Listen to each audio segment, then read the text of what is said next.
iDS Talks is a podcast dedicated to helping corporations and law firms find new and effective ways to leverage data, giving them a decisive advantage both in and out of the courtroom.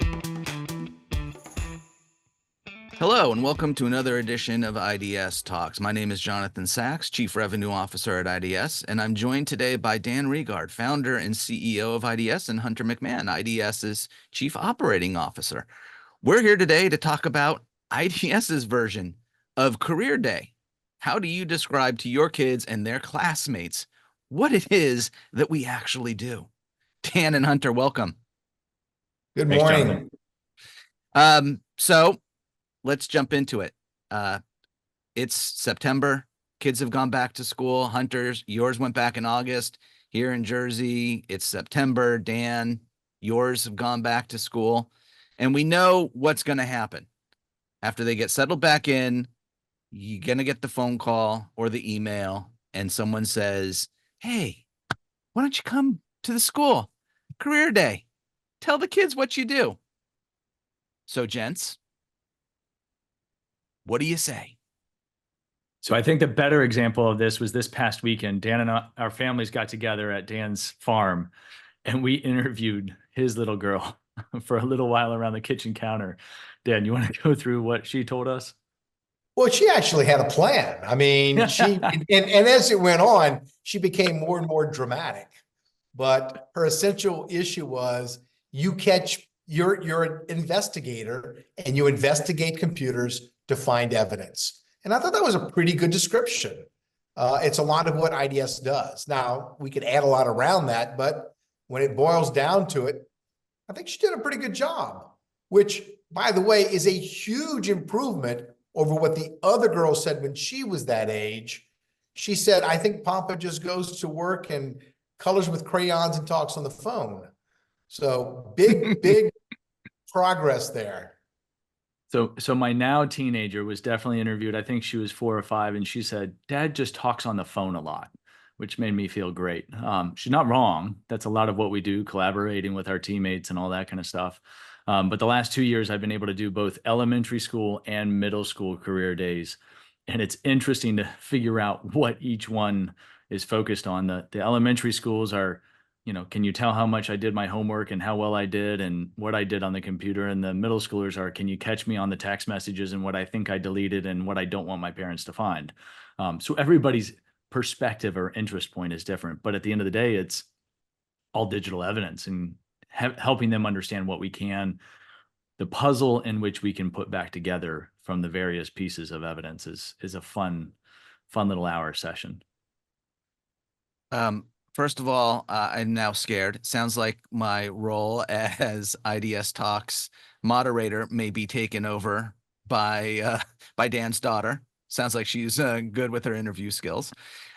Second, that's how they described it to you. So, Hunter, I want to ask you, because I've heard this and I think it's very interesting.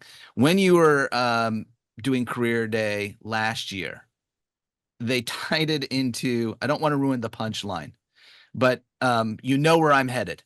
So can you walk our listeners through how you explained it at that particular Career Day?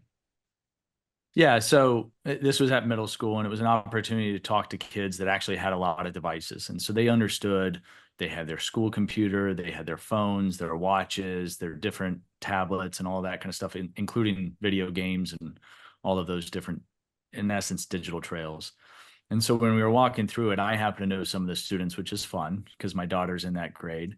And so I picked on a couple of their friends who, of course, were in class, and they love to get picked on. Said no student in 7th grade ever.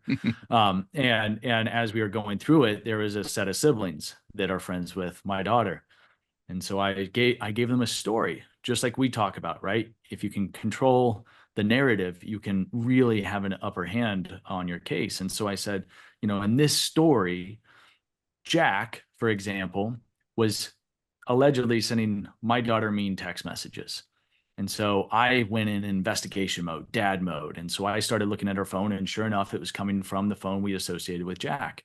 And as we were looking through this, we were going, okay, well, these are mean, these are not nice, and nothing inappropriate necessarily, but not what you would expect from a neighbor. And so then when we start to look at it, we say, okay, hold on. But this is during the time which we knew Jack was playing a soccer game. How is that a case, right? Like, and then his sister, Jane, for example, was at home.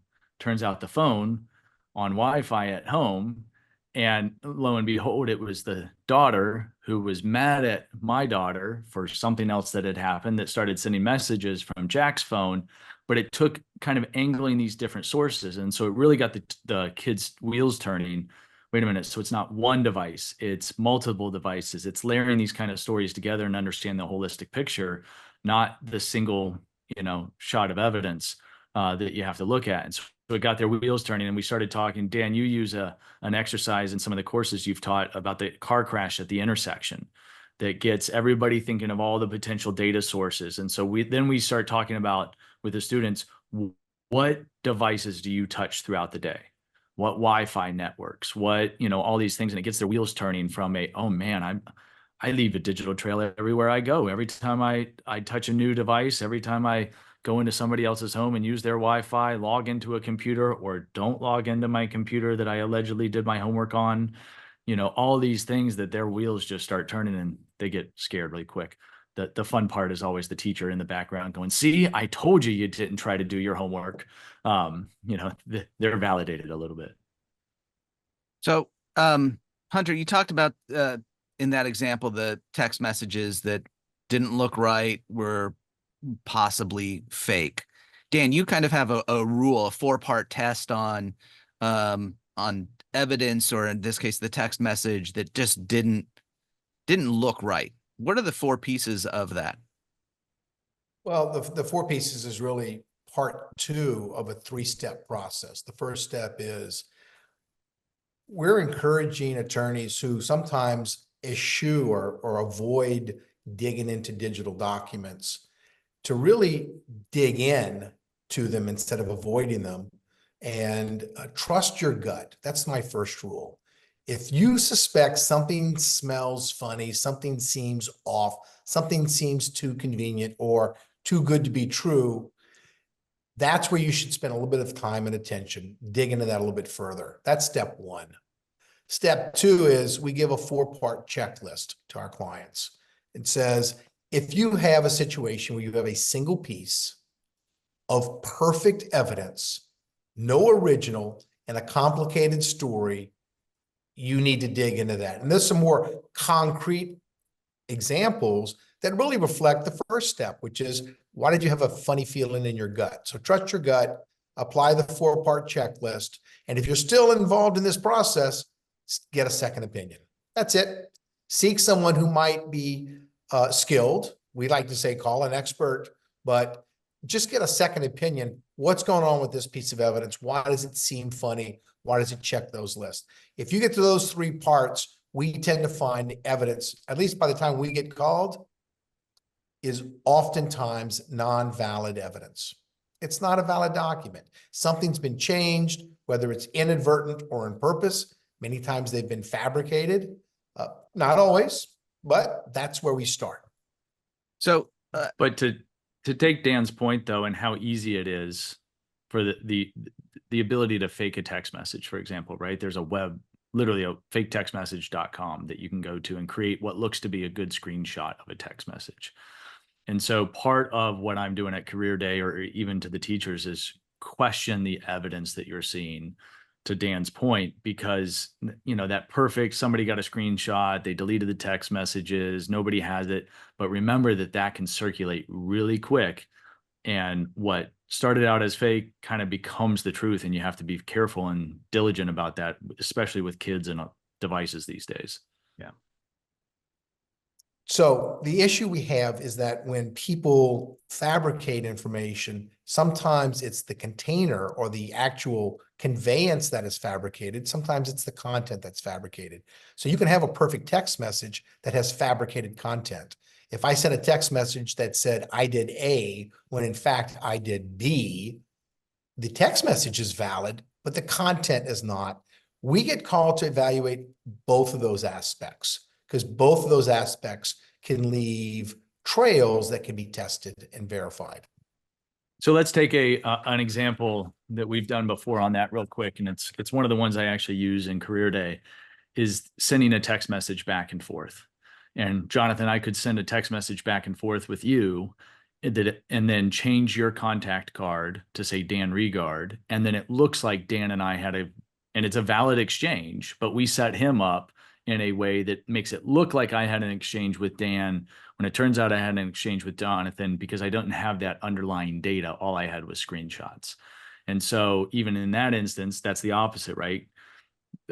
Fake content, if you will, or fabricated content. It was legit content, but with a fabricated recipient. And it just appears that way without that underlying data.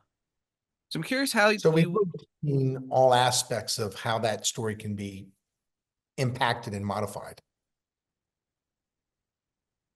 How do you then, again, keep in mind Career Day, middle school, elementary school, let's go with middle school, explaining this. So we're facing a time when schools are having to just outright tell students you cannot use AI on your projects, to write your essays, whatever. So two-part question. First of all, have either of you seen such policies come out from the schools?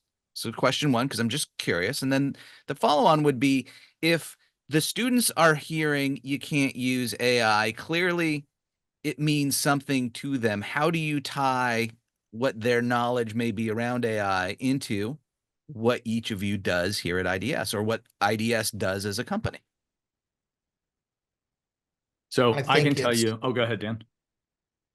I was going to say, I just think that I understand why schools are putting these policies forth, because they want students to exercise their own creativity, their own knowledge base, their own writing skills. But I also think it has the risk of throwing out the baby with the bathwater.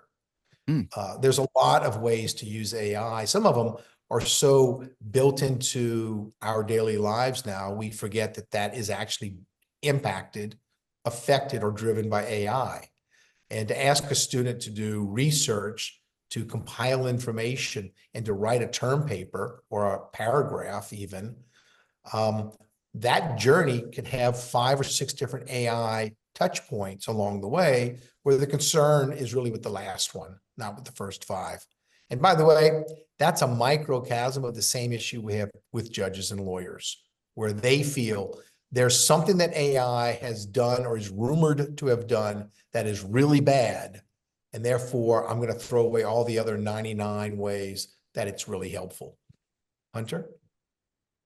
Yeah, I was going to say, especially with a group of teenagers that are inherently curious, I think telling them that they can't do something is an invitation for them to figure out how to do it, even though you don't want them to do it. So rather than telling them they can't, figure out how to expose them to it and the rules of the road, if you will, on how to properly use it. So Dan was visiting a few months back, and I think you made caricatures for all my kids in ChatGPT that I think my little guy still has printed up in his room, a little baseball player, and you could change it. But it was an interactive session with him, so he understood it. Am I going to install it on his device so he can go, use it freely? Probably not. Same thing with my daughter, in the sense of, expose them to it so that they understand the use cases and the proper use cases. But you're right. The syllabus, I sat there and read all of them. They have a 1-paragraph clause that says you are not allowed to use generative AI without express permission from your teacher. Looks like it was a county level, insert this into every syllabus, because I read it several times, which I think is a good rule. But I think we can't hide our heads, or, in the sand, if you will, and just say it's not going to impact them and how they do things later. So they've got to learn how to use it, not just to avoid it. I'm laughing because it's a great topic, and it reminded me of a science fair project that a friend of ours' daughter did in 8th grade, where she compared 4 different systems that were used to detect whether or not AI had been used. And she used the same prompt and just put the results in. And I think 3 of the 4 systems failed. And so it's Hunter, to your point, they're curious. Are they curious and they want to push the boundaries and see if they get caught? Do they just not use it at all? And Dan, I think your point about the judges is spot on. I mean, we read these cases. We've seen a couple of them come out where the brief was submitted by the attorney, and there was they did not check the citation, and it was a hallucination generated from the system, and so now it's suddenly bad to use. But that is throwing the baby out with the bathwater, right? AI can be a good starting point for a lot of things, and it may not be, perfect, but is it really that different than the days of I'm going to go and look at an encyclopedia at the library and I'm going to pull a different source? I mean, it's pulling the sources together for us, and in some cases summarizing it much faster. Well, but sometimes the summary is wrong. Dan, you ran one this past weekend where, I think the phrase we came up with was rapid insights, not finality, or something like not determination. And so the idea that it got 90% of the summary right, except for that final point, but which Dan was important, which was very critically important, but it didn't replace kind of what we were going to do and ultimately read the order. It just said, okay, here are the key highlights. For me, that is very helpful, because if I can get the highlights, I can read the order, if you will, or the motion with greater clarity and retention. But you still got to read it. You still got to understand it, because Dan's example, he was like, well, I think it actually came out, what was it, Dan? I think it came out differently, and it was this. And it was like, you're right. It summarized 3 issues in a court order, and it said the third issue was affirmed. And I wrote and said, actually, I think the third issue was reversed. And the engine said, oh, excuse me for making a mistake. You're right. It was reversed. And here's a summary of the reversal. Well, the difference between an affirmation and a reversal is as big as you can get. So it got it wrong. By the way, when it summarized it in the correct direction, the summaries were actually very good summaries. So if I wanted to read the order and then explain it to someone else, these summaries would help me really save words and be economical in my presentation. But it was incumbent upon me to make sure the summaries were accurate. I have this discussion all the time with people, and I like to say, I'm not ready for AI to drive my car, but every single day I'm happy for it to tell me where it thinks I should drive my car. And that's an important distinction. I like to use it for navigation, not adjudication, for directional assistance, not for decision-making. When you use AI, I don't even know if you can turn off easily the use of AI in your Microsoft Word for spell check, for grammar check. And those things highlight automatically, filling in certain words, suggesting the end of a word or the end of a phrase. These grammatical assistances or orthonological assistances are just built in, and we just sort of expect it now. You can't go to Google and research something or any other search engine and not expect an AI lift that helps understand or try to understand what your query is and give you ranked results. It's very difficult to go to Amazon and search for a book and not have AI feed you related books by topic, by author, by rankings, or to go and look at a movie and not have an engine like Netflix suggest, based on your prior reviewing history, you might like these titles. So AI is constantly around. It's not making the final decision, but it is providing a contextual, directional lift. But I think that goes back to kids in career day, teaching them how to use it, not to avoid it, letting them know where the guardrails are, how to put them on themselves, how to independently verify information that they're getting rather than just assume it's correct. Everything on the internet's correct, right? Said nobody with any level of certainty. And so you look at that and you say, how do we teach them to use the technology that is now available and at their fingertips on the supercomputers that sit in their pockets? That's 100% agree with that last part, Hunter. The notion of It is out there. It is something that is readily available. It is something that they're going to have to learn to use in their life going forward. It's almost like understanding and using AI is just going to become a function of their everyday. Dan just shared how it's involved, and you may not even be aware of it, or consciously aware of it. So let's close it out with this. And I almost wish I could put headphones like I have on each of you that would block your sound. You walk into the classroom and you've got your 1 minute or so.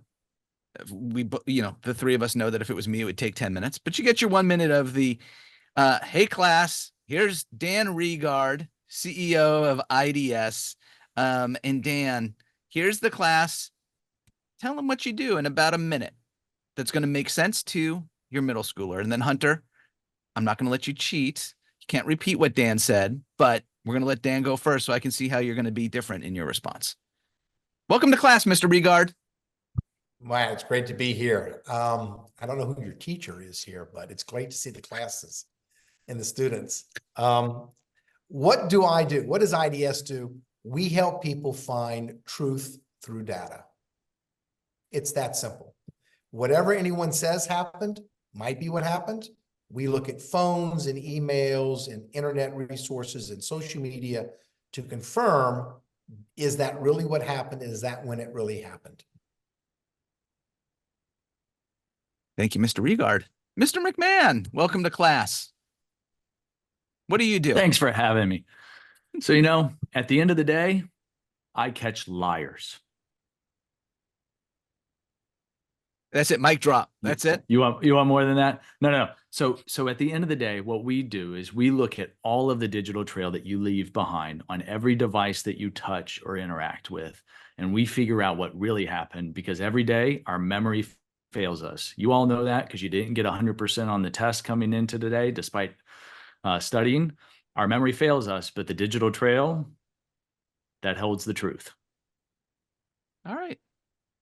Well, gents, I appreciate you spending the time with me today. Thank you, Dan and Hunter.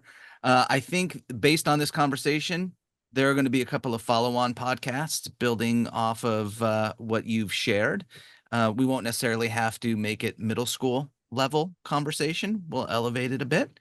I'd also like to spend a minute here thanking our regular subscribers, those who also might be first-time listeners. If you want to learn more about iDS, or you want to subscribe to our iDS Talks podcast, you can visit idsinc.com or wherever you normally get your podcasts from. Thank you again for joining us, and I look forward to talking more about data with you on our next edition of iDS Talks.